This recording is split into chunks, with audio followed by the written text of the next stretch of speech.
हो जाएगा। इसके बाद हम आपको ब्लड टॉपिक पढ़ाएंगे तो हार्ट टॉपिक खत्म होगा। तो देखिए हार्ट के बारे में हम लोग क्या बताने वाले हैं, नेक्स्ट हम लोग क्या बताने वाले हैं। तो हार्ट के बारे में हम आपको नेक्स्ट बताएंगे। एक पार्ट होता है जिसको हम लोग बोलते हैं पेसमेकर।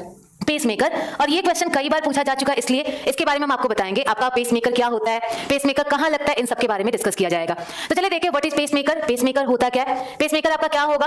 तो पेसमेकर आप लोग का होता क्या है, अगर पेसमेकर बोले तो वो पार्ट जो आपके हार्ट बीट को रेगुलेट करता है, वो पार्ट जो आपके दिल की धड़कनों को नियंत्रित करता है, उसी पार्ट को हम लोग क्या बोलते हैं, उसी पार्ट को हम लोग बोलते हैं पेसमेकर। तो जो भी पार्ट हमारे दिल की धड़कनों को नियंत्रित करता है वही पार्ट हमारा क्या होगा, वही पार्ट हमारा होगा पेसमेकर। तो जो हमारा पेसमेकर है, पेसमेकर आप लोग खुद देखें, हार्ट भी तो आपके हार्ट बीट को नेचुरली रेगुलेट करता है। तो जब हमारा हार्ट नेचुरली हमारे हार्ट बीट को रेगुलेट करता है तो हार्ट भी एक तरह का क्या होगा, हार्ट भी एक तरह का होगा हमारा पेसमेकर। हमारा हार्ट भी क्या होता है, एक पेसमेकर होता है। और हार्ट को हम लोग क्या बोलते हैं, तो हार्ट को हम लोग बोलते हैं heart is our natural pacemaker. तो जो हमारा हार्ट है, हमारा हार्ट क्या हो जाएगा, ये हमारा नेचुरल पेसमेकर होगा।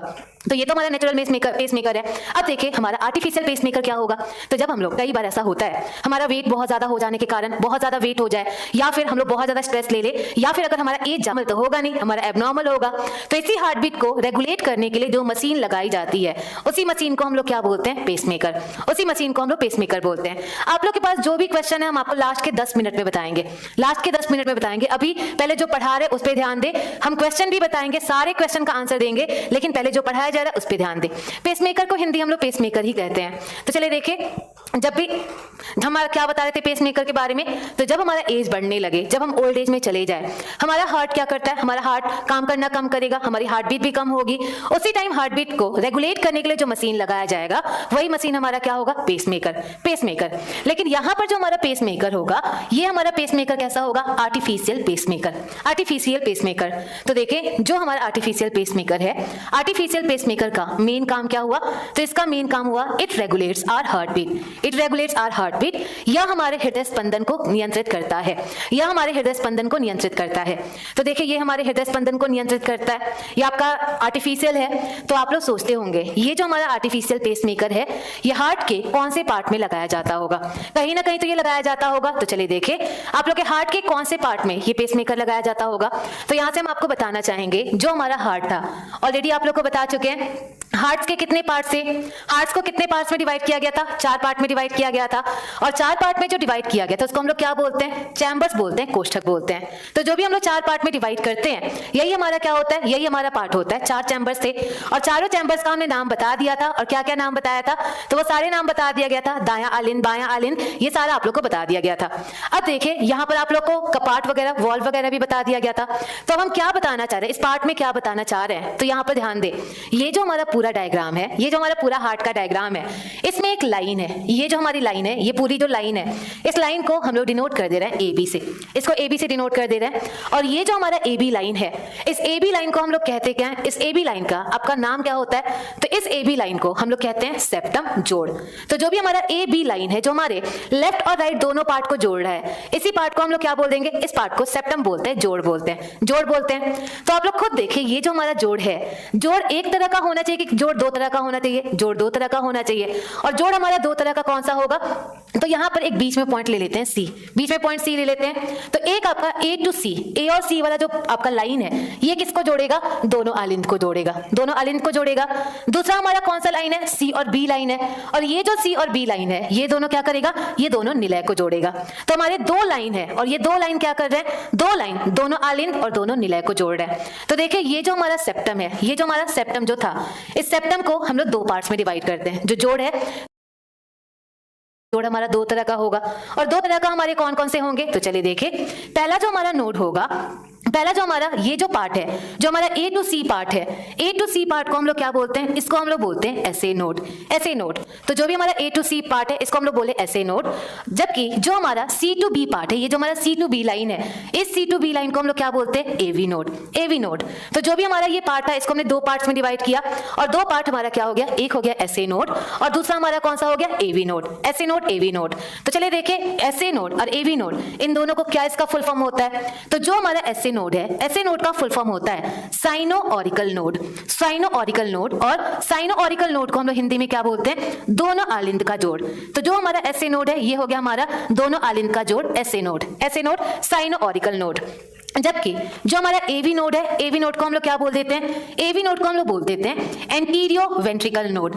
एंटीरियो वेंट्रिकल नोड और एंटीरियो वेंट्रिकल नोड, इसको हम लोग क्या बोल देंगे? दोनों निलय का जोड़। तो जो हमारा एवी नोड है, एवी नोड को हमने क्या बोल दिया? आपका एंटीरियो वेंट्रिकल नोड, दोनों आपके निलय का जोड़। तो हमने क्या बताया? जो हमारी बीच की लाइन थी, जो हार्ट के बीच की लाइन थी, इसी हार्ट के बीच की लाइन को हमने दो पार्ट्स में डिवाइड किया। हाँ जी, कोशिश करेंगे अगस्त तक आप लोग का बायो खत्म हो जाए। तो जो भी हमारी बीच की लाइन थी, बीच की लाइन को हमने दो बोला गया, दोनों आलिंद का जोड़ बोला गया। जबकि जो C to B पॉइंट था, इसको हमने क्या बोला? एवी नोड, दोनों निलय का जोड़। तब आप लोग बताएंगे जो हमारा पेसमेकर है, पेसमेकर कहां लगाया जाता होगा? जो हमारा पेसमेकर है, पेसमेकर कहां लगाया जाता होगा? आप लोग का A to C वाले पॉइंट पर लगाया जाता होगा कि C to B वाले पर? आप लोग बता सकते हैं जो हमारा पेसमेकर है, पेसमेकर कहां लगाया जाता होगा? A to C पॉइंट पर कि C to B पॉइंट पर? तो चले देखें जो हमारा पेसमेकर है कहां लगाया जाएगा। अब इसको आप लोग समझे, हम बताते हैं क्या होता है। तो हमने बताया पेसमेकर क्या है? पेसमेकर एक इंस्ट्रूमेंट है और ये पेसमेकर क्या काम करता है? पेसमेकर जिनका भी हार्ट बीट कम हो जाए उसी को रेगुलेट करने का काम कौन करता है? पेसमेकर करता है। तो यहाँ पर जो हम लोग पेसमेकर पढ़ रहे हैं, ये पेसमेकर हमारा कैसा है? आर्टिफिशियल वाला है, आर्टिफिशियल पेसमेकर है। तो आर्टिफिशियल पेसमेकर है, आप लोग बताएं ये क्या काम करेगा? तो देखें, जब भी हमारा हार्ट बीट होता है, हार्ट बीट होता है, हार्ट बीट कब होता है? हार्ट बीट हमारा तब होगा, कब होगा हमारा हार्ट बीट? तो हार्ट बीट तब होगा जब हमारे हार्ट पे एक इलेक्ट्रिकल सिग्नल लगे। इलेक्ट्रिकल सिग्नल लगे, हमारा ब्रेन करता क्या है? कमेंट करना थोड़ी देर के लिए छोड़े, पहले इसको समझे और समझने के बाद फिर दोबारा आप लोग कमेंट करना स्टार्ट करेंगे। तो हम आपको क्या बोल रहे थे, होता क्या है? आप लोग देखते होंगे, जब भी पुरानी मूवीज में देखते होंगे, पुरानी मूवी में जब भी कोई बेहोश हो जाता था, जब उसका हार्ट काम करना बंद कर दे, जो डॉक्टर थे क्या करते थे? डॉक्टर्स उनके हार्ट पे इलेक्ट्रिक शॉक देते थे। ऐसा आप लोग ने देखा होगा। तो जब भी आप लोग पुरानी मूवीज में देखते होंगे, जो भी डॉक्टर्स हैं वो इलेक्ट्रिक शॉक देते हैं और जैसे इलेक्ट्रिक शॉक देते हैं बंदा फिर से जिंदा हो जाता है, उसका हार्ट काम करना बंद कर देता है। तो यहाँ से आप लोग को पता चलता होगा कि हार्ट जब भी काम करेगा उसके लिए इलेक्ट्रिक सिग्नल चाहिए। जब तक उसको इलेक्ट्रिक सिग्नल मिलता रहेगा वो काम करता रहेगा। वो इलेक्ट्रिक सिग्नल कहाँ से मिलता है? हमारे ब्रेन से। हमारा ब्रेन एक इलेक्ट्रिक सिग्नल भेजता है हार्ट को और जैसे ही हार्ट को वो इलेक्ट्रिक सिग्नल मिला, आपका हार्ट कॉन्ट्रैक्ट और रिलैक्स करना स्टार्ट कर देता है। वो आपका फैलेगा, सिकुड़ेगा, लेकिन उसके लिए चाहिए क्या? इलेक्ट्रिक सिग्नल चाहिए। तो जब हमारी हार्ट बीट कम हो रही है, इसका मतलब क्या है? हमारे हार्ट को इलेक्ट्रिक सिग्नल कम मिलने लगा है। इलेक्ट्रिक सिग्नल कम मिला है और यही इलेक्ट्रिक सिग्नल देने के लिए हम लगाएंगे क्या? पेसमेकर लगाएंगे। तो आप लोग को यहां से क्लियर हुआ what is the main function of pacemaker. Pacemaker क्या काम करेगा? तो पेसमेकर आपके हार्ट बीट को तो कंट्रोल करेगा, लेकिन हार्ट बीट को कैसे कंट्रोल करेगा? तो पेसमेकर का मेन काम क्या होता है? पेसमेकर का मेन काम होता है आपके हार्ट को माइल्ड इलेक्ट्रिक शॉक देते रहना, आपके हार्ट को धीरे धीरे इलेक्ट्रिक शॉक देते रहना। तो जो भी हमारा पेसमेकर है, पेसमेकर का मेन काम क्या हुआ? आपके हार्ट को धीमा धीमा इलेक्ट्रिक शॉक देते रहना। तो जब ये धीमे धीमे आपके हार्ट को इलेक्ट्रिक शॉक देगा, आपके हार्ट को ऐसा लगेगा कि आपके ब्रेन से मैसेज आ रहा है और जब हमारे हार्ट को ऐसा फील होगा कि ब्रेन से मैसेज आ रहा है, आपकी धड़कन क्या होंगी? नॉर्मल हो जाएंगी। तो यहां से क्या क्लियर हुआ? आपके पेसमेकर करता क्या है?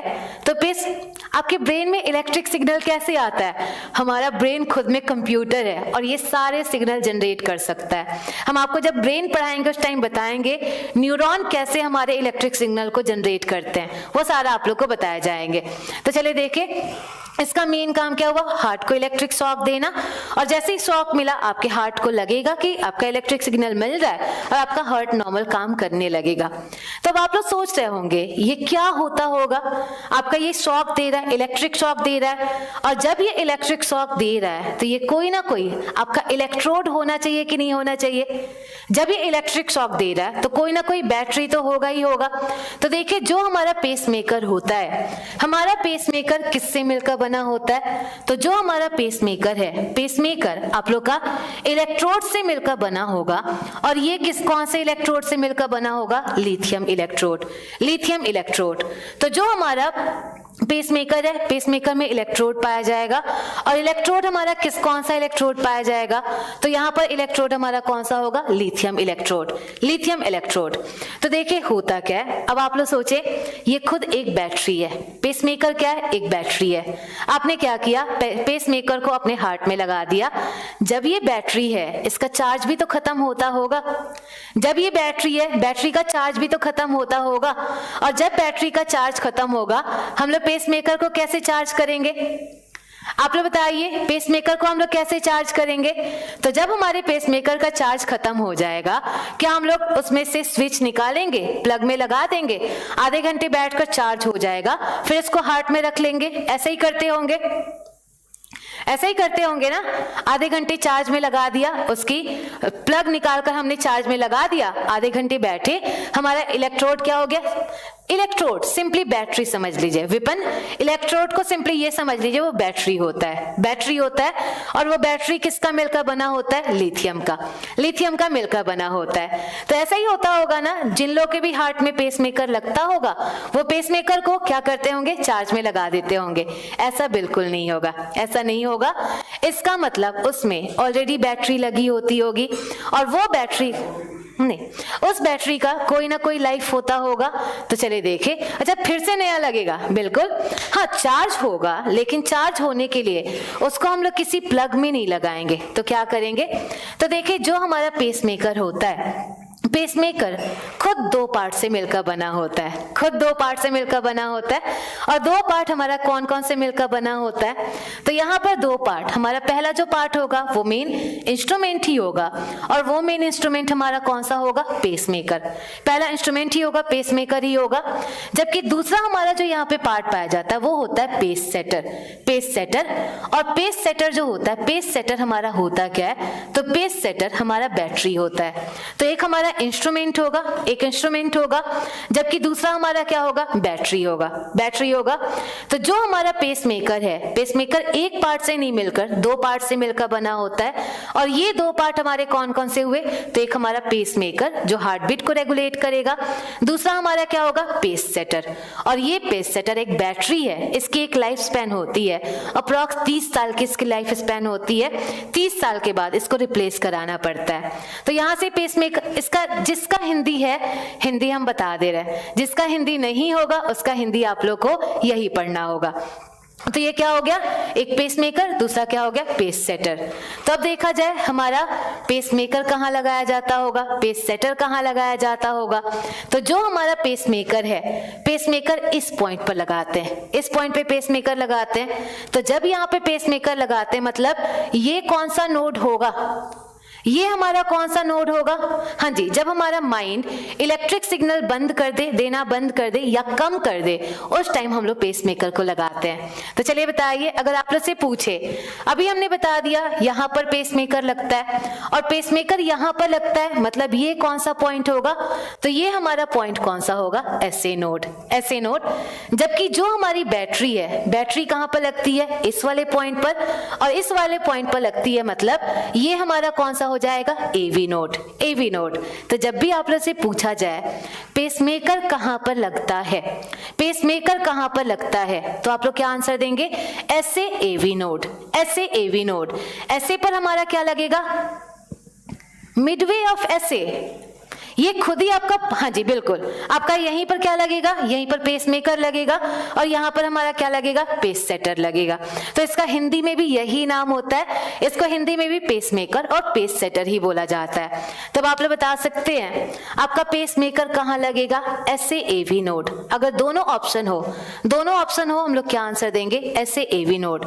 लेकिन मान ले only SA node, only AV node और कोई ऑप्शन है, तो मान लीजिए आपके पास बोथ का ऑप्शन नहीं है, एक SA नोड दिया गया है, दूसरा AV नोड दिया गया है, देन आप लोग आंसर क्या देंगे? देन आप लोग आंसर क्या देंगे?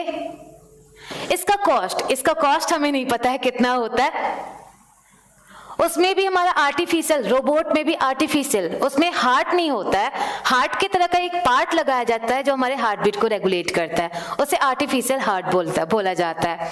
तो यहाँ से आप लोग बताइए, अगर पूछे पेसमेकर कहाँ लगाया जाता है, ऑप्शन ऐसे। अगर दोनों ऑप्शन हो, बोथ का ऑप्शन ना हो, देन यहाँ पर हम लोग आंसर क्या देंगे, ऐसे नोट।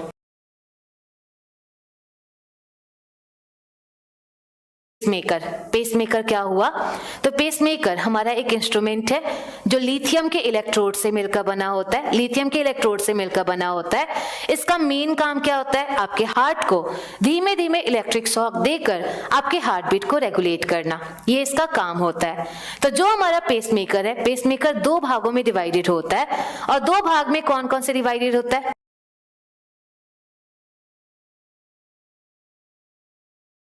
पेसमेकर, दूसरा कौन सा होता है, पेस सेटर।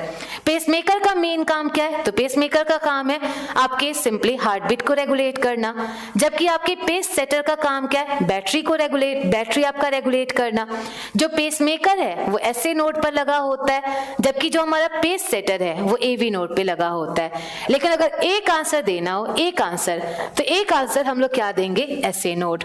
तो आपका पेसमेकर लगा होगा ऐसे नोड पर, जबकि जो हमारा पेस सेटर है, पेस सेटर हमारा कहाँ लगा होगा, तो ये हमारा लगा होता है एवी नोड पे। हाँ जी बिल्कुल, एयरपोर्ट पे पेसमेकर की सेपरेट चेकिंग करते हैं, क्योंकि उसमें कुछ मेटल्स होते हैं और वो वेव्स को अट्रैक्ट कर सकते हैं, इसलिए उनका अलग से चेकिंग किया जाता है। लिथियम से ही क्यों बना होता है, क्योंकि लिथियम हमारा लाइटेस्ट मेटल होता है, आपके हार्ट में वो जाकर हैवी सा ना लगे, इसीलिए हम लोग क्या करते हैं, उसे लिथियम से बनाते हैं। पेस सेटर का एग्जैक्ट लोकेशन कहाँ होगा, हमारे ऐसे नोड में, और हमारे पेस सेटर एवी नोड में होगा, जबकि पेसमेकर कहाँ होगा, पेसमेकर हमारे ऐसे नोड में।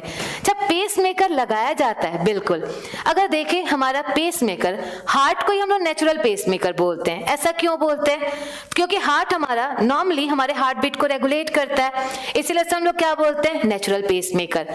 लेकिन जब हमारी हार्ट बीट कम हो जाए या ज्यादा हो जाए, मनीष आपका भी आंसर मिल गया, अगर कम हो जाए या ज्यादा हो जाए, दोनों कंडीशन में क्या करेंगे, हम पेसमेकर लगाएंगे। तो या ज्यादा हो जाए या कम हो जाए, दोनों को आपका रेगुलेट करने का काम कौन करता है, पेसमेकर।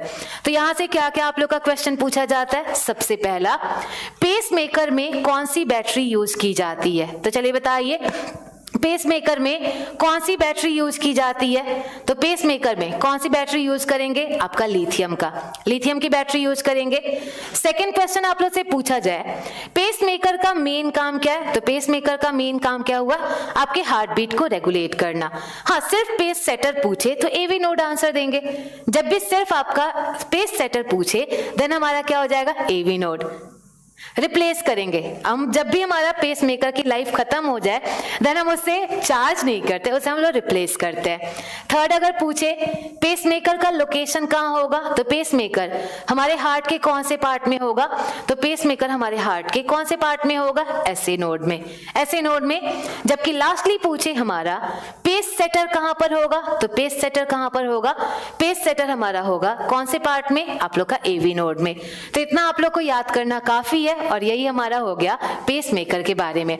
तो यहां से एक क्वेश्चन पूछा जाता है, पेसमेकर हमारे बॉडी के कौन से पार्ट से रिलेटेड होता है, आप लोग बताइए पेसमेकर हमारे बॉडी के कौन से पार्ट से रिलेटेड होता है। तो पेसमेकर हमारे बॉडी के कौन से पार्ट से रिलेटेड होता है, हमारे हार्ट से रिलेटेड होता है। तो ये हो गया पेसमेकर।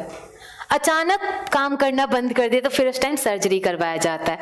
पेसमेकर का हार्मफुल इफेक्ट ये होता है, सबसे पहले हार्ट जो है वो हैवी सा फील होता है, साथ में मेटल है, तो मेटल कई बार कुछ रेज से, कुछ आपके किरणों से रिएक्ट करके वो आपका हार्मफुल इफेक्ट आपके बॉडी पे डाल सकता है।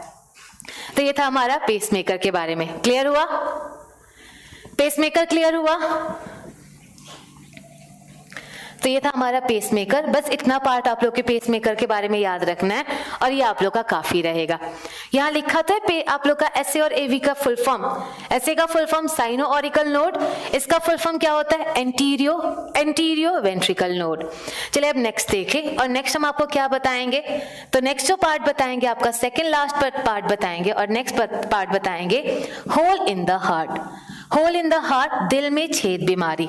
दिल में छेद बीमारी, आप लोग इस बीमारी के बारे में बहुत सारा सुने होंगे, दिल में छेद बीमारी। तो ये आप लोगों ने वर्ड हमेशा सुना होगा, एक बीमारी होती है जिसका नाम होता है दिल में छेद। दिल में छेद, तो चलिए बताइए, दिल में छेद बीमारी क्या ये साइंटिफिक नेम होता है? क्या हमारा दिल में छेद बीमारी आप लोग का साइंटिफिक नेम होगा? बिल्कुल नहीं, ये तो नाम से ही लग रहा है, कॉमन नेम होगा। तो देखिए आप लोग का इसका दिल में छेद बीमारी का साइंटिफिक नेम क्या होता है? तो जो हमारा दिल में छेद बीमारी है इसका साइंटिफिक नेम होता है फॉसा ओवलिस। फॉसा ओवलिस। तो जो भी हमारा दिल में छेद बीमारी है, दिल में छेद बीमारी एक साइंटिफिक वर्ड नहीं है, इसका साइंटिफिक नेम क्या होता है आप लोग का? फॉसा ओवलिस। फॉसा ओवलिस। तो यहां से एक क्वेश्चन अब आप लोग का सबसे पहले पूछा जाए, अगर हम आपसे ये क्वेश्चन पूछे, फॉसा ओवलिस बीमारी आपके बॉडी के किस पार्ट से रिलेटेड होती है? फॉसा ओवलिस बीमारी हमारे बॉडी के कौन से पार्ट से रिलेटेड होगी? तो फॉसा ओवलिस कौन से पार्ट से रिलेटेड होगी? आप लोग के हार्ट से। हार्ट से, और इसी हार्ट, आपका हार्ट से रिलेटेड है। आपका हार्ट में कौन सी बीमारी है? आपकी दिल में छेद बीमारी। तो चलिए देखें, अगर आप लोग से अब पूछे, क्या दिल में छेद बीमारी आप लोग का बर्थ से होता है कि ये बाद में होता है? तो जो हमारी दिल में छेद बीमारी है, दिल में छेद बीमारी हमारी बर्थ से होती है, और इसका वजह अभी तक कुछ नहीं पता है कि ये क्यों होता है, इसका कोई वजह नहीं पता है, लेकिन इतना पता है कि हमेशा बर्थ से होता है, जन्म से होता है। तो जन्म से होता है, ये तो नहीं पता है क्यों होता है, लेकिन ये तो बताया जा सकता है ये कहां पर होता है, हार्ट के कौन से पार्ट में होगा। तो यहां से एक क्वेश्चन पूछा जाए, दिल में छेद बीमारी दिल के कौन से पार्ट में होगी? तो आप लोग बोलेंगे दिल में छेद है, कहीं पर भी हो जाए आप लोग क्या बोलेंगे? दिल में छेद ही बोलेंगे। लेकिन हर जगह तो नहीं होगा, किसी एक जगह पर होगा, उसी को हम लोग क्या बोलेंगे? दिल में छेद बीमारी बोलेंगे। और देखिए कौन से जगह पे आप लोग का हो जाए जिसको हम लोग बोलेंगे दिल में छेद बीमारी? आई चैप्टर। आई चैप्टर ब्रेन के बाद हम आपको पढ़ाएंगे, 3rd या 4th चैप्टर जो होगा उसमें हम आपको आई चैप्टर पढ़ाएंगे। तो देखिए क्या आपका होगा, तो दिल में छेद बीमारी होती कहां पर है? तो दिल में छेद बीमारी आप लोग के इस पॉइंट पर होती है, एसी पॉइंट पर, एसी पॉइंट पर। और आप लोग को बताया जा चुका है ये जो हमारा एसी पॉइंट है, इस एसी पॉइंट को हम लोग क्या बोलते हैं? एसए नोड बोलते हैं कि एवी नोड बोलते हैं? तो ये जो हमारा एसी पॉइंट है, इस एसी पॉइंट को हम लोग क्या बोलते हैं? SA node. ये होता है हमारा SA node, sino auricular node, आप लोग के दोनों आलिंद का जोड़, दोनों आलिंद का जोड़। तो जो भी हमारी दिल में छेद बीमारी होगी वो कहां पर होगी? एसए नोड पर, एसए नोड पर होगी। तो देखें, जब हमारी, कई बार ऐसा होता है कुछ लोग को जब दिल में छेद हो, उनका जो होल होता है वो बहुत छोटा होता है, बहुत छोटा सा होल होता है। और जब बहुत छोटा सा माइक्रो में होल हो उस टाइम ब्लड पास नहीं होता। लेकिन मान लीजिए अगर यही होल बड़ा हो, तो अगर ये होल बड़ा हो, यहां से इम्प्योर ब्लड यहां पहुंच जाएगा, यहां से प्योर ब्लड यहां पहुंच जाएगा। क्या हमारे ब्लड का पूरा सर्कुलेशन नॉर्मल होगा? ब्लड का सर्कुलेशन नॉर्मल नहीं होगा। ब्लड का सर्कुलेशन नॉर्मल नहीं होगा, पर्सन को सांस लेने में, पूरे ऑक्सीजन पहुंचने में परेशानी होगी, और इसी बीमारी को हम लोग नाम क्या देते हैं? दिल में छेद। तो जब भी आप लोग से पूछे दिल में छेद बीमारी कौन से पोर्शन पे होती है, तो दिल में छेद बीमारी कहां पर होगी? हमारे एसए नोड पर, एसए नोड पर। तो ये क्वेश्चन आप लोग का यहां से बस 2 ही पॉइंट याद रखना है। सबसे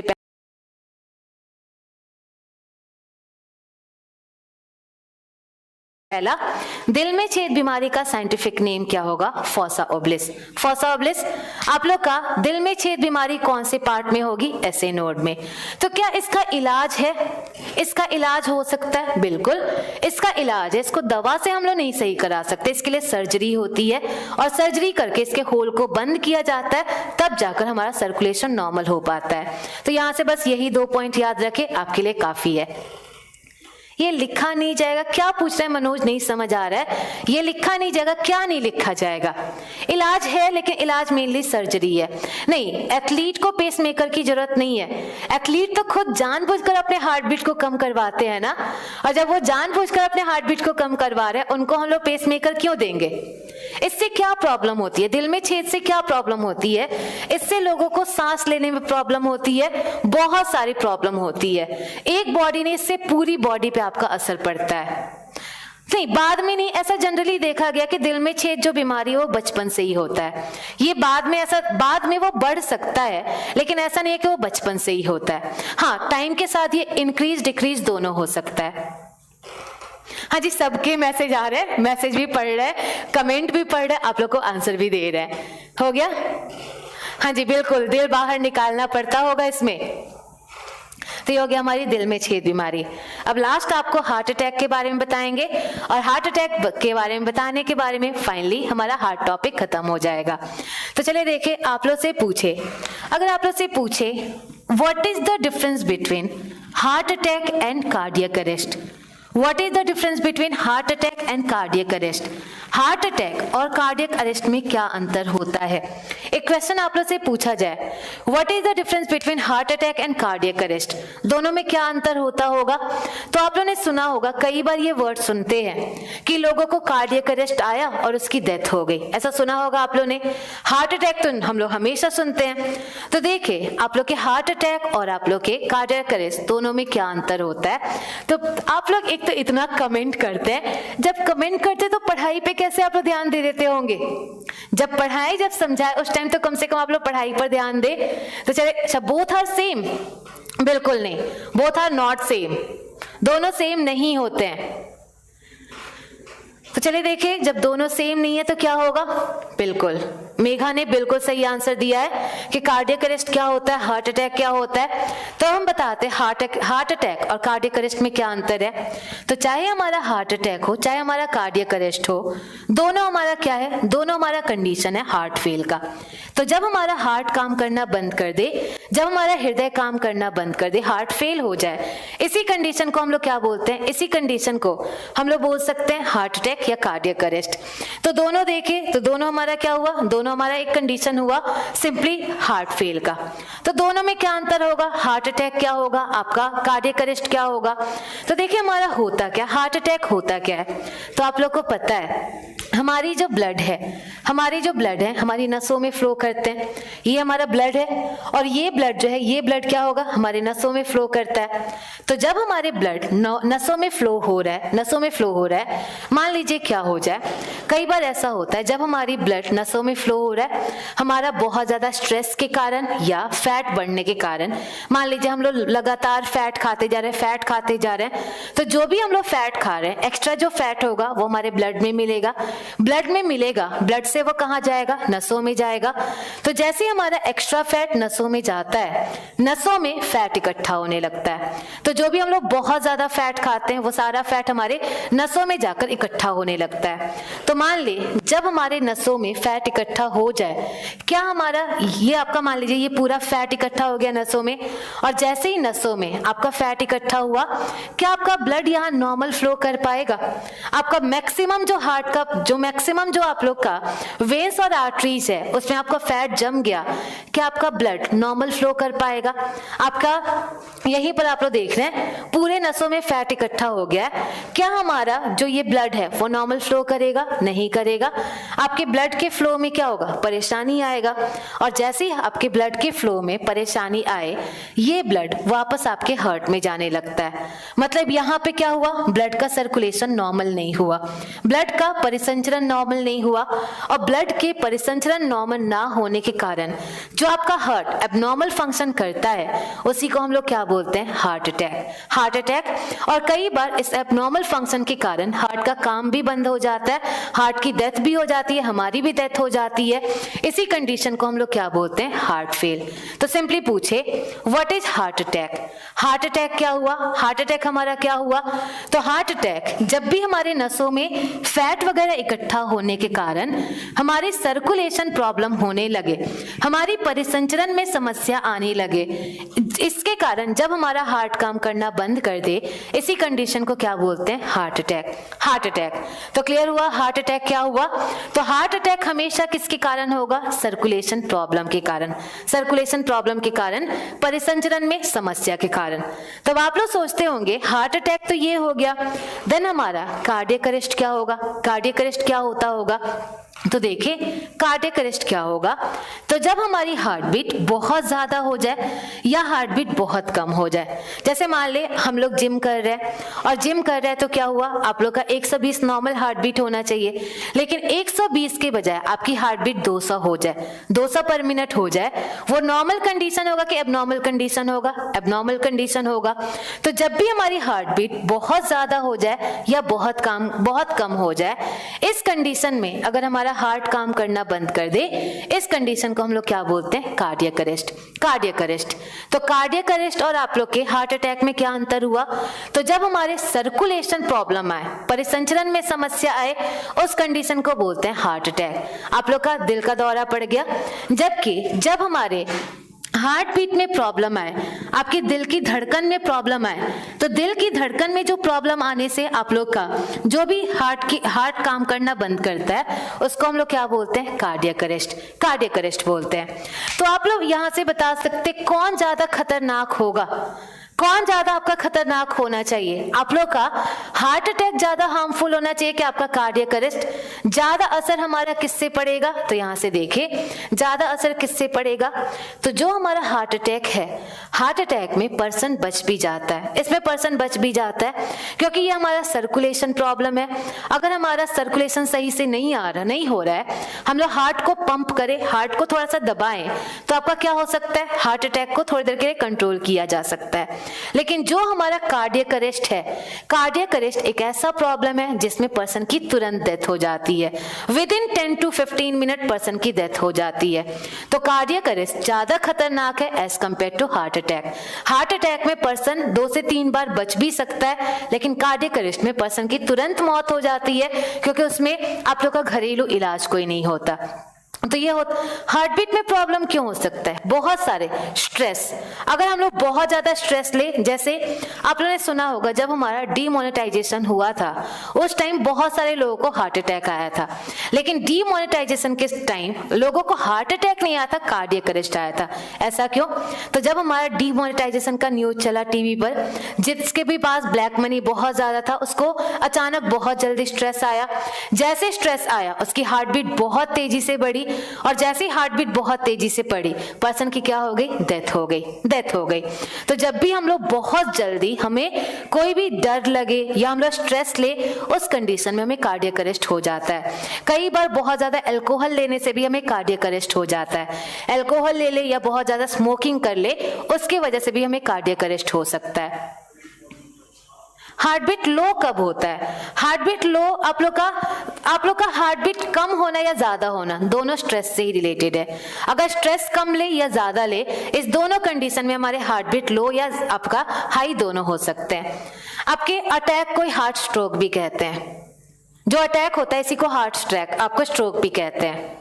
ईसीजी क्या होता है? तो हमारी दिल की धड़कनों को मापने वाला जो इंस्ट्रूमेंट होता है, उसी को ईसीजी कहते हैं। जो भी हमारी दिल की धड़कनों को मापता है, उसके ग्राफ जो आता है, उसी को हम लोग ईसीजी कहते हैं। तो कार्डियक अरेस्ट क्या हुआ? तो जब भी हम लोग बहुत तेजी से रनिंग कर रहे हैं, जिम कर रहे हैं, या फिर हम लोग को बहुत ज्यादा स्ट्रेस है, हमारी हार्ट बीट बहुत बढ़ गई या बहुत कम हो गई, वही कंडीशन हमारा क्या होता है? Cardiac arrest. तो थोड़ा बहुत समझ आ गया होगा। डरा नहीं रहे आप लोग को, बिल्कुल डरा नहीं रहे, बस आप लोग को बता रहे हैं कि दोनों में अंतर क्या होता है। हार्ट अटैक क्या होता है, आप लोग का कार्डियक अरेस्ट क्या होता है। मैक्सिमम आप लोग का 150 के ऊपर अगर आए, 150 के ऊपर आए तो आप लोग का हार्ट अटैक आ सकता है। बीपी का इंपैक्ट, बिल्कुल अगर हमारा बीपी ज्यादा हुआ, बीपी ज्यादा होने का मतलब क्या है? आपका हार्ट तेजी से कॉन्ट्रैक्ट कर रहा है, तेजी से रिलैक्स कर रहा है, उस टाइम भी हमें हार्ट अटैक आ सकता है। तो ये हो गया हमारा हार्ट। फाइनली हमारा हार्ट टॉपिक खत्म हुआ। क्लियर? तो ये था हमारा हार्ट टॉपिक। तो अब हम लोग क्या पढ़ेंगे? अब हम लोग पढ़ेंगे ब्लड टॉपिक। ब्लड टॉपिक पढ़ेंगे। ब्लड के बाद अब ये हमारा एक छोटा सा पार्ट था, ब्लड का एक छोटा सा पार्ट था जिसको हमने पढ़ लिया। तो हम लोग क्या पढ़ेंगे? तो नेक्स्ट लिखिए। तो चलिए बताइए, जब तक मिटा रहे तब तक आप लोग से क्वेश्चन पूछा जाए। दिल में छेद बीमारी दिल के कौन से भाग में होगी? दिल में छेद बीमारी दिल के कौन से भाग में होगी? बता सकते हैं आप लोग? सॉल्ट कैसे अफेक्टेड होता है सोनी, हम बताएंगे जब आपको पढ़ाएंगे, न्यूट्रिएंट पढ़ाएंगे उस टाइम बताएंगे सॉल्ट, या फिर आप लोग का जो भी हमारा शुगर है कैसे हमारे हार्ट बीट को रेगुलेट करता है, ये सारा बताएंगे। आज से टेंशन लेना बंद, बिल्कुल टेंशन लेना भी नहीं चाहिए। तो चले अब हम लोग पढ़ते हैं ब्लड टॉपिक। अब आप लोग हार्ट अटैक वगैरह से बाहर निकल जाए, हार्ट अटैक वगैरह खत्म हो गया, तो हम लोग क्या पढ़ेंगे, अब हम लोग ब्लड टॉपिक पढ़ेंगे। तो ब्लड के बारे में अब बिल्कुल नॉर्मल हो जाए, पढ़ना स्टार्ट करें। अब हम लोग बिल्कुल हम आराम से पढ़ाएंगे, समझा कर पढ़ाएंगे। क्या सिम्टम ऑफ हार्ट अटैक, आपके दिल में पेन होना या सांस लेने में प्रॉब्लम होना, ये सारा हमारा होता है सिम्टम ऑफ हार्ट अटैक।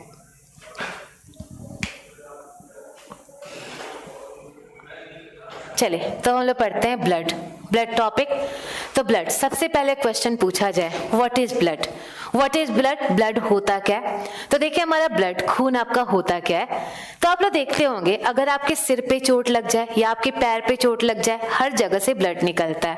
आपके सिर पे चोट लगे, आपके पैर पे चोट लगे, हर जगह से ब्लड निकलता है। और हर जगह से ब्लड निकलने का मतलब क्या है? हर जगह से ब्लड निकलने का मतलब ये है कि ब्लड हमारे बॉडी में एक जगह नहीं रहता, ब्लड हमारी पूरी बॉडी में सर्कुलेट करता है। तो जो हमारा ब्लड है वो एक जगह नहीं रहेगा, पूरी बॉडी में सर्कुलेट करेगा। और जब ये पूरी बॉडी में सर्कुलेट करेगा, what is the main function of blood का मेन काम क्या होगा? ब्लड क्या काम करेगा? तो देखिए ब्लड करता क्या है, ब्लड का काम क्या होता है। तो आप लोग ब्लड टॉपिक पर आ जाए, हार्ट टॉपिक से बाहर निकल जाए, अब ब्लड टॉपिक पर आ जाए। तो देखिए ब्लड का मेन काम क्या होता है। तो हम लोग जो भी खाना खाते हैं, सारा खाना हमारे पेट में चला जाता है। जो भी हम लोग खाना खाएं, रोटी खाएं, चावल खाएं, जो भी खाना खाते हैं सारा कहाँ चला जाएगा? हमारे पेट में चला जाएगा। लेकिन क्या सारे खाने की जरूरत हमारे पेट को ही होती है? बिल्कुल नहीं, सारे खाने की जरूरत हमारे पेट को नहीं होती। सारे खाने की जरूरत हमारे अलग अलग बॉडी ऑर्गन को होती है। जैसे आप लोग विटामिन ए खाते हैं, विटामिन ए की जरूरत कहाँ होती है? आपकी आंखों को होती है। तो जो भी हमने खाना खाया, सारा खाना पेट में गया, लेकिन पेट से विटामिन ए को कहां जाना है? आंखों में जाना है। आंखों में जाना है तो होगा क्या? पेट से हमारा विटामिन ए आंत में जाएगा, इंटेस्टाइन में जाएगा, और इंटेस्टाइन से हमारा विटामिन ए हमारे ब्लड में मिल जाएगा। और जैसे हमारा विटामिन ए हमारा ब्लड में मिला, ब्लड के साथ विटामिन ए हमारे आंखों में पहुंच जाएगा। तो यहां से देखा ब्लड ने आपका क्या काम किया, ब्लड का मेन काम क्या हुआ? तो ब्लड ने आपके पेट और आपके आंखों को जोड़ा, आपके पेट और आपके आंखों को जोड़ा। तो जब हमारा ब्लड सारे बॉडी ऑर्गन को जोड़ता है, इसीलिए हम लोग ब्लड को क्या बोलते हैं? व्हाट इज ब्लड हमारा क्या होगा? तो blood is a connective tissue. Blood हमारा होगा कनेक्टिव टिश्यू, और कनेक्टिव टिश्यू इसको हिंदी में हम लोग बोलते हैं संयोजी ऊतक। तो हमारे ब्लड का मेन काम क्या होता है? हमारे ब्लड का मेन काम होता है सारे बॉडी ऑर्गन को जोड़ना, सारे ऑर्गन को एक साथ जोड़ना। इसीलिए इसको हम लोग क्या बोलते हैं? कनेक्टिव टिश्यू, आप लोग का संयोजी ऊतक। सविता आपने क्या पूछा था? ईसीजी का फुल फॉर्म, ईसीजी का फुल फॉर्म होता है इलेक्ट्रोकार्डियोग्राम। तो चलिए देखें इसका मेन काम क्या हुआ? पूरी बॉडी को जोड़ना, और पूरी बॉडी को जोड़ने के कारण इसको हम लोग बोलते हैं कनेक्टिव टिश्यू, संयोजी ऊतक। तो क्लियर हुआ व्हाट इज ब्लड हमारा क्या हुआ? Blood is a connective tissue, blood हमारा संयोजी ऊतक होगा। और संयोजी ऊतक इसे क्यों बोलेंगे? संयोजी ऊतक क्यों बोला गया? क्योंकि ये सारे बॉडी को जोड़ता है, सारे बॉडी ऑर्गन्स को जोड़ता है, इसीलिए इसको हमने क्या बोल दिया? Connective tissue. तो देखिए यहां तक तो क्लियर हुआ कि ब्लड हमारा है क्या। तो जो भी हमारे बॉडी ऑर्गन्स को जोड़ता है उन सबको हम लोग क्या बोलते हैं? Connective tissue. इसे टिश्यू क्यों बोलेंगे अभी बताते हैं, टिश्यू क्यों बोलेंगे। तो बस यहाँ के लिए जानिए it is a connective tissue. तो देखिए अब नेक्स्ट इसके बारे में क्या पॉइंट जानेंगे, इसके बारे में नेक्स्ट पॉइंट क्या होगा। तो आप सब लोगों ने एक वर्ड सुना होगा पीएच वर्ड सुना होगा। एंड देखिए पीएच होता क्या है। तो पीएच आप लोग सिंपली ये जानते होंगे कोई भी सॉल्यूशन कितना एसिडिक है और कितना बेसिक है, इसी को मापने के लिए जो हमारा स्केल होता है उसे स्केल को क्या बोलते हैं? पीएच बोलते हैं। तो पीएच हमारा क्या हुआ? जो भी स्केल जिससे हम लोग ये मापते हैं कि कोई सॉल्यूशन कितना एसिडिक है, कितना अम्लीय है या कितना क्षारीय है, उसी को मापने के लिए जो स्केल हुआ वही हुआ पीएच स्केल। पीएच स्केल हमारा कहां से कहां तक होता है? तो जो हमारा पीएच स्केल है उसका रेंज होता है 0 to 14, 0 से लेकर 14 तक रेंज होता है हमारे पीएच का। तो आप लोग थोड़ा बहुत अगर जानते हो, अगर किसी सॉल्यूशन का पीएच 7 हो, किसी सॉल्यूशन का पीएच 7 हो, 7 का मतलब क्या होगा, वो एसिड होगा, बेस होगा कि आपका न्यूट्रल होगा। तो अगर किसी भी सॉल्यूशन का पीएच 7 हो, 7 का मतलब क्या होता है, न्यूट्रल, वो हमारा उदासीन होता है, न्यूट्रल उदासीन होता है। अगर किसी सॉल्यूशन का पीएच 7 से कम हो, 7 से कम होने का मतलब क्या होगा, वो एसिडिक होगा, क्षारीय होगा, एसिडिक होगा, क्षारीय होगा। अगर किसी भी सॉल्यूशन का पीएच 7 से ज्यादा हो, तो 7 से ज्यादा का मतलब वो क्या होगा, आपका बेसिक होगा, बेसिक होगा। तो यहां से देखिए आपका जो ब्लड है, ब्लड का पीएच कितना होता है, तो जो हमारा ब्लड है, ब्लड का पीएच होता है 7.4। जो हमारा ब्लड है, ब्लड का पीएच होता है 7.4। और जब हमारा ब्लड का पीएच 7.4 है, तो आप लोग बता सकते हैं आपका ब्लड जो होगा वो कैसा होगा, एसिडिक होना चाहिए कि बेसिक होना चाहिए। आपके ब्लड का पीएच पता है, ब्लड का पीएच है 7.4, और जब हमारा 7.4 है मतलब इसका नेचर कैसा होना चाहिए, एसिडिक होना चाहिए कि बेसिक होना चाहिए, तो आपका बेसिक होगा। लेकिन बेसिक में भी आपका 7 से बस थोड़ा सा ज्यादा है, 7 से थोड़ा ज्यादा होने के कारण इसीलिए हम इसे क्या बोलते हैं, तो इसे हम लोग बोलते हैं स्लाइटली एसिडिक, स्लाइटली बेसिक। तो जो हमारा ब्लड है, ब्लड का नेचर कैसा होगा, ब्लड का नेचर होगा स्लाइटली बेसिक, स्लाइटली बेसिक। और स्लाइटली बेसिक हिंदी में बोलते हैं अल्प क्षारीय, अल्प क्षारीय। तो इसका नेचर कैसा हुआ, 7 से बस ये थोड़ा ज्यादा है, और थोड़ा ज्यादा इसीलिए हमने क्या बोला, स्लाइटली बेसिक, अल्प क्षारीय, अल्प क्षारीय।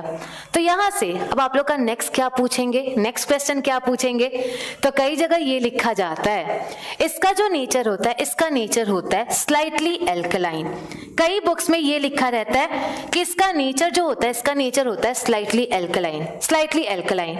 तो देखिए एल्कलाइन और बेसिक में क्या अंतर है, आप लोग बताएंगे what is the difference between alkaline and basic. Alkaline और बेसिक में क्या अंतर होगा, पीएच का full form power of hydrogenation, P for power, H का मतलब हाइड्रोजिनेशन, पावर ऑफ हाइड्रोजिनेशन, ये होता है पीएच, आपका पीएच का फुल फॉर्म। तो चलिए बताएं what is the difference between basic and alkaline. Basic और एल्कलाइन में क्या अंतर होगा, कई बुक्स में लिखा रहता है कि जो हमारा ब्लड है, ब्लड का नेचर होता है स्लाइटली एल्कलाइन, स्लाइटली एल्कलाइन। तो बता सकते हैं बेसिक और एल्कलाइन में क्या अंतर होना चाहिए। हाँ जी, नोट्स प्रोवाइड होगा आप लोग को, नोट्स 2-3 दिन के अंदर आपका पीडीएफ अपलोड हो जाएगा। लेकिन पीडीएफ अपलोड होने का मतलब ये नहीं कि आप लोग अपना नोट्स ना बनाएं, अपना नोट्स बनाएं। आप लोग का अपना नोट्स ज्यादा अच्छी तरह से समझ आएगा, इसलिए आप लोग अपना नोट्स भी बनाएं। तो चलिए देखें, अच्छा नो डिफरेंस, नहीं डिफरेंस होगा, बहुत सारे लोगों ने बिल्कुल सही आंसर दिया है। और देखिए आपका बेसिक और एल्कलाइन में क्या अंतर होता है, तो वो सारे बेस जो पानी में घुल जाए, वो सारे बेस जो पानी में घुल जाए उसी को हम लोग एल्कलाइन बोलते हैं। तो जो भी बेस हमारा जो पानी में घुलता है उसी को हम लोग क्या बोलते हैं, एल्कलाइन बोलते हैं। तो आप लोग बताइए जो हमारा ब्लड है, ब्लड पानी में घुलता है कि नहीं घुलता है, ब्लड पानी में घुल जाता है, और ब्लड पानी में घुल जाता है, इसीलिए ब्लड हमारा क्या होगा, एल्कलाइन होगा, एल्कलाइन होगा। और एल्कलाइन को ही हम लोग हिंदी में क्या बोलते हैं, क्षारीय बोलते हैं, इसी को हम लोग क्षारीय बोलते हैं। तो यहां से हमारा क्या हुआ, ब्लड हमारा पानी में मिल जाता है, और ब्लड का पानी में मिल जाने के कारण इसको हम लोग क्या बोलते हैं, क्षारीय, एल्कलाइन बोलते हैं। तब यहां से आंसर बता सकते हैं फाइनली, अब आप लोग आंसर बता सकते हैं ब्लड का नेचर कैसा होगा, ब्लड का नेचर कैसा होगा, ये एसिडिक होगा, बेसिक होगा कि एल्कलाइन होगा। तब आप लोग बता सकते हैं ब्लड का नेचर कैसा होगा, तो ब्लड का नेचर आपका क्या होना चाहिए, कैसा होगा, तो ब्लड का नेचर हमारा एल्कलाइन होगा, एल्कलाइन, बिल्कुल। पीएच 7 से ज्यादा हो उसे हम लोग बेसिक बोलते हैं, बिल्कुल सही आंसर है। तो ये क्या हो गया हमारा, जो भी हमारा ब्लड होगा उसका नेचर क्या हुआ, एल्कलाइन, एल्कलाइन। तो ये था हमारा पहला पॉइंट, ब्लड क्या होगा, it is a connective tissue, ये संयोजी उत्तक है। ब्लड का पीएच क्या होगा, तो ये 7.4 होगा, और 7.4 होने के कारण इसके नेचर को हम लोग क्या बोलते हैं, it is slightly alkaline, slightly alkaline होगा, अल्प क्षारीय होगा। तो नेक्स्ट हम अब आपके इसके बारे में क्या बताएंगे, नेक्स्ट ब्लड डोनेशन पढ़ाएंगे राकेश, ब्लड डोनेशन के लिए वेट कीजिए, वो भी पढ़ाया जाएगा। जाएगा। पहले ही दूसरे क्लास में आप लोग क्यों चाहते हैं कि सारा ब्लड टॉपिक पता चल जाए? वेट कीजिए, सब कुछ बताएंगे, ब्लड से रिलेटेड कोई भी पार्ट आप लोग का छूटेगा नहीं, तो उसके लिए वेट करना होगा। अभी 5 मिनट के क्लास में सारा ब्लड थोड़ी पता चल जाएगा, तो वेट करें। तो देखिए यहां से अब आप लोग का एक क्वेश्चन पूछा जाता है, और क्वेश्चन क्या पूछा जाता है, आपके ब्लड का वजन कितना होता है? आपके ब्लड का वजन कितना होगा? तो क्या ब्लड का कोई वजन होता होगा? ब्लड एक लिक्विड है, और ब्लड जब लिक्विड है, क्या ब्लड का कोई वजन होता होगा? तो जब भी हम लोग बॉटल में पानी रखते हैं, बॉटल में पानी का भी तो वेट होता है। ऐसा थोड़ी है कि बॉटल में पानी रखे तो पानी का कोई वेट नहीं होगा। पानी भले लिक्विड है, उसका भी वेट होता है। तो जो हमारा ब्लड है, ब्लड का भी तो लिक्विड होना चाहिए। तो चले देखें आपके ब्लड का वेट कितना होता है, ब्लड का वजन कितना होता है। और ये क्वेश्चन कई बार पूछा जा चुका है, आपके शरीर में ब्लड का वजन कितना होगा? ब्लड का वजन कितना होगा? तो देखिए ब्लड का वजन होता है 7% of body weight. 7% of body weight शरीर के वजन का 7%। शरीर के वजन का 7%। ये क्वेश्चन कई बार पूछा जा चुका है, ये कई बार क्वेश्चन पूछा जा चुका है। रक्त का वजन कितना होता है? रक्त का वजन कितना होता है? तो रक्त का वजन कितना हुआ? 7% of body weight. 7% of body weight, इसका मतलब हमारा बॉडी वेट जितना भी है, हमारे बॉडी वेट का 7% जो पार्ट होगा वो किसका वजन होगा? ब्लड का। जैसे मान ले, हाँ जी, ये जो भी हम पढ़ा रहे हैं आपका DSS भी हो गया, NTPC हो गया, सबके लिए सफिशिएंट होगा। तो चलिए देखिए यहां से, मान ले अगर कोई 50 किलो का है, तो 50 किलो में उसके ब्लड का वजन कितना होगा? 3.5 किलो। 50 किलो का उसका ब्लड का वेट 3.5 किलो। ऐसे ही देखे अगर कोई मान ले 60 किलो का है, तो 60 किलो का है, उसके ब्लड का वेट कितना हो गया? 4.2 kg हो गया। तो जैसे जैसे हमारा वेट बढ़ता जाएगा, हमारा ब्लड का वेट भी क्या होगा? बढ़ता जाएगा। और हमारे ब्लड का वेट कितना होता है? ब्लड का वजन कितना हुआ? 7% ऑफ बॉडी वेट। तो ये याद रखिएगा, ये क्वेश्चन कई बार पूछा जा चुका है। ब्लड का वजन कितना हुआ? 7% ऑफ बॉडी वेट। अब नेक्स्ट पूछा जाए तो चलिए बताइए, आपके शरीर में कितना ब्लड पाया जाता है? ब्लड का आयतन कितना होता है? अगर पूछा जाए आपके बॉडी में कितना ब्लड पाया जाता है, तो हमारा जो बॉडी है, बॉडी में कितना लीटर ब्लड होता है? तो बॉडी में हमारा ब्लड होगा 5 से 6 लीटर। 5 से 6 लीटर। हाँ जी, ये वेट जो होगा वो केजी में होगा, और जो इसका आयतन होगा, आयतन किस में होगा? लीटर में होगा। तो हमारा फाइनली वेट कितना हुआ? 7% ऑफ बॉडी वेट। जबकि इसका आयतन कितना हुआ? 5 से 6 लीटर। 5 से 6 लीटर। रूबी हमने पढ़ाया था हार्ट एक बार में कितने ब्लड को पंप करता है, लास्ट क्लास देखिएगा, उसमें बताया थे हार्ट एक बार में 70 ml ब्लड को पंप करता है। देखिएगा लास्ट क्लास में ये पूरा पढ़ाया गया था। ह्यूमन बॉडी, ह्यूमन बॉडी की बात करें, और ह्यूमन बॉडी में कितना होगा? 5 से 6 लीटर। तो आप लोग का ब्लड टॉपिक खत्म। अगर आप लोग से पूछे आपका ब्लड टॉपिक खत्म हो गया, ब्लड पढ़ लिया आप लोगों ने? हाँ जी बिल्कुल शिखर, आपने बिल्कुल सही आंसर दिया। तो जल्दी से बताएं आप लोग, ब्लड टॉपिक खत्म हो गया?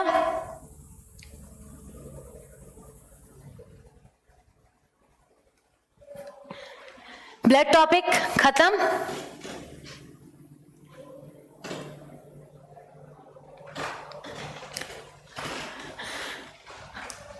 खत्म तो हो जाना चाहिए। पढ़ तो लिया आप लोगों ने सब कुछ ब्लड के बारे में, सब कुछ पढ़ लिया होगा ब्लड के बारे में। अभी ब्लड के बारे में कुछ नहीं पढ़ा है, कुछ भी नहीं पढ़ा है। आप लोग का ब्लड अभी कम से कम 3 क्लास में खत्म होगा, बहुत कुछ बचा है। तो चलिए देखें अब हम लोग क्या पढ़ेंगे ब्लड के बारे में। नेक्स्ट क्या पढ़ेंगे, तो हमारा ब्लड किससे किससे मिलकर बना होगा। ब्लड किससे किससे मिलकर बना होगा, तो आप सब लोग कभी ना कभी ब्लड टेस्ट कराने जाते होंगे, और जब भी आप लोग ब्लड टेस्ट कराने जाएं, ब्लड टेस्ट कराने कई बार आप लोग गए होंगे, और जब भी ब्लड टेस्ट कराने जाते होंगे होता क्या है, जो भी पैथोलॉजिस्ट है वो आपसे ब्लड लेता है, आपका ब्लड लेता है, और वो ब्लड को एक टेस्ट ट्यूब में डाल देता है। यहां तक आपने देखा होगा, पैथोलॉजिस्ट आपका ब्लड लेगा, ब्लड को लेकर क्या करेगा, एक टेस्ट ट्यूब में डालेगा, आगे क्या करेगा, उस टेस्ट ट्यूब को हाई स्पीड पे घुमाता है। आपने देखा होगा जो भी ब्लड लेता है वो ब्लड को एक टेस्ट ट्यूब में डालता है, और टेस्ट ट्यूब में डालने के बाद उसको हाई स्पीड पे घुमाता है, और जैसे ही हाई स्पीड पे घुमाया आपका ब्लड 2 पार्ट्स में टूट जाता है। जैसे उसने ब्लड आपका टेस्ट ट्यूब में लेकर हाई स्पीड पे घुमाया, ब्लड दो पार्ट में टूटेगा। कौन कौन सा? तो नीचे देखें, नीचे आपका एक सॉलिड वाला पार्ट होगा, एक ठोस वाला पार्ट होगा। जबकि ऊपर देखें तो ऊपर हमारा कैसा पार्ट होगा? एक लिक्विड वाला पार्ट होगा, एक द्रव वाला पार्ट होगा। तो आप लोग देखें, जब भी हमारे ब्लड को हाई स्पीड पे घुमाया जाए क्या होगा? हमारा ब्लड दो पार्ट्स में टूट जाएगा, और दो पार्ट्स, एक सॉलिड वाला पार्ट हुआ, एक लिक्विड वाला पार्ट हुआ। तो यहां से अब आप लोग बता सकते हैं जो हमारा ब्लड है, ब्लड एक पार्ट से मिलकर बना होगा कि दो पार्ट से? तो हमारा ब्लड एक पार्ट से नहीं, ये दो पार्ट से मिलकर बना होगा। और दो पार्ट हमारा कौन कौन सा होगा? पहला हुआ सॉलिड वाला और दूसरा कौन सा हुआ? हमारा लिक्विड वाला। तो नेक्स्ट अब हम लोग क्या पढ़ेंगे? तो नेक्स्ट पढ़ेंगे composition of blood. Composition of blood, रक्त के घटक। कॉम्पोजिशन ऑफ ब्लड, रक्त के घटक। और रक्त के घटक मतलब आपका रक्त किससे किससे मिलकर बना है?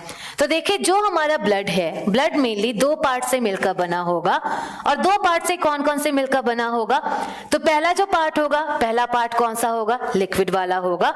और लिक्विड वाले पार्ट को हम लोग क्या बोलते हैं? तो लिक्विड वाले पार्ट को हम लोग बोलते हैं प्लाज्मा।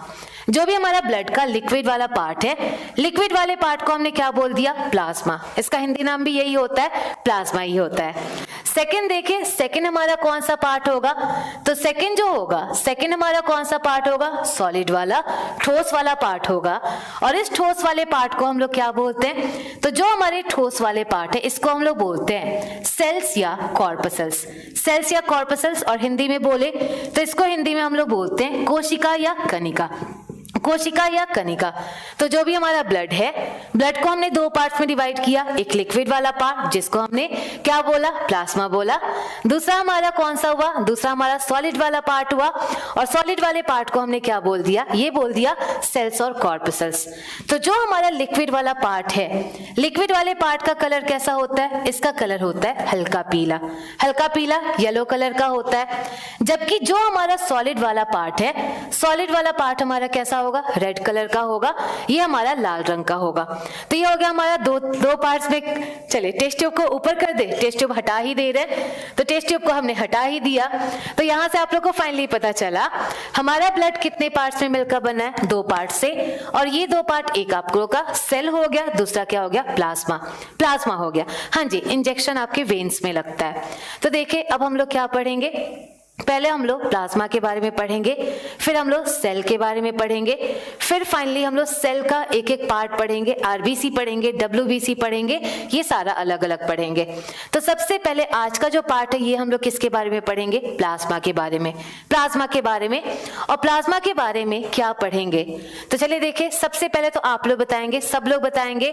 और आप लोग बताइए, आपके ब्लड में प्लाज्मा ज्यादा होना चाहिए कि सेल ज्यादा होना चाहिए? आपके ब्लड में प्लाज्मा की मात्रा ज्यादा होनी चाहिए कि सेल की? आपके ब्लड में लिक्विड पार्ट ज्यादा होना चाहिए कि सॉलिड पार्ट ज्यादा होना चाहिए? तो देखिए, ब्लड हमारा क्या होता है? ब्लड लिक्विड पार्ट है। और जब हमारा ब्लड लिक्विड पार्ट है, मतलब ब्लड में ज्यादा हमारा क्या होगा? प्लाज्मा। ब्लड में ज्यादा प्लाज्मा होता है। और पूरे ब्लड का 55% पार्ट जो होता है, ये हमारा क्या होता है? प्लाज्मा होता है। तो पूरा जितना भी हमारा ब्लड है, ब्लड का 55% हमारा पार्ट क्या हुआ? ये हो गया हमारा प्लाज्मा। जबकि हमारे पूरे ब्लड का 45% जो पार्ट है, 45% पार्ट हमारा क्या होता है? सेल्स। ये हो गया सेल्स। तो यहां से आप लोगों को क्लियर हुआ, ज्यादा जो मात्रा होगी वो किसकी होगी? प्लाज्मा की, लिक्विड की। थोड़ा कम मात्रा किसकी होगी? सेल की। और सेल हमारा कितना हुआ? ये हो गया आपका 45%। लिक्विड पार्ट है, प्लाज्मा लिक्विड पार्ट है। और जब हमारा प्लाज्मा लिक्विड है, प्लाज्मा मैक्सिमम किससे मिलकर बना होना चाहिए? मैक्सिमम किससे मिलकर बना होना चाहिए? कोई भी लिक्विड मैक्सिमम किससे मिलकर बना होता है? तो देखिए, कोई भी लिक्विड, जैसे घर पर ही आप लोग शिकंजी बनाते हैं, और जब शिकंजी बनाते हैं, शिकंजी बनाने के लिए ज्यादा पानी यूज करते हैं कि ज्यादा चीनी यूज करते हैं? तो हम लोग जब भी शिकंजी बनाते हैं, उसके लिए ज्यादा हम लोग क्या यूज करते हैं? पानी यूज करते हैं। प्लाज्मा भी आपका क्या है? प्लाज्मा भी लिक्विड है। प्लाज्मा भी लिक्विड है, ये भी किससे मिलकर बना होगा? वाटर से। हाँ जी बिल्कुल, अमन बुक में 60% दिया गया है, कई बुक्स में प्लाज्मा का परसेंटेज 65% भी दिया गया है, लेकिन वो आप लोग ध्यान ना दे, ये हम लोग एनसीईआरटी के अकॉर्डिंग आंसर दे रहा है और वो 55% होगा। 55% एनसीईआरटी आपके पेपर सबके अकॉर्डिंग देखा जाए प्लाज्मा 55% होता है। तो यहाँ पर देखिए इसका कॉम्पोजिशन, ये किससे मिलकर बना होगा, मैक्सिमम वाटर से, और वाटर से देखे पूरे जो हमारा प्लाज्मा है, प्लाज्मा का 92% पार्ट किससे मिलकर बना होता है, वाटर से। तो देखिए जो भी हमारा प्लाज्मा है, प्लाज्मा मैक्सिमम पानी से मिलकर बना होगा और पानी का परसेंटेज कितना होगा, 92%। तो यहां से अब आप लोग से एक क्वेश्चन पूछे, प्रियांशु अभी आंसर दे रहे हैं, पहले इसका आंसर दे। अगर आप से पूछा जाए, सिंपल सा एक क्वेश्चन ये पूछा जाए, क्या ब्लड बनाने के लिए पानी की जरूरत होगी, क्या ब्लड बनेगा, नहीं बनेगा। प्लाज्मा नहीं बना, क्या हमारा ब्लड बनेगा, नहीं बनेगा।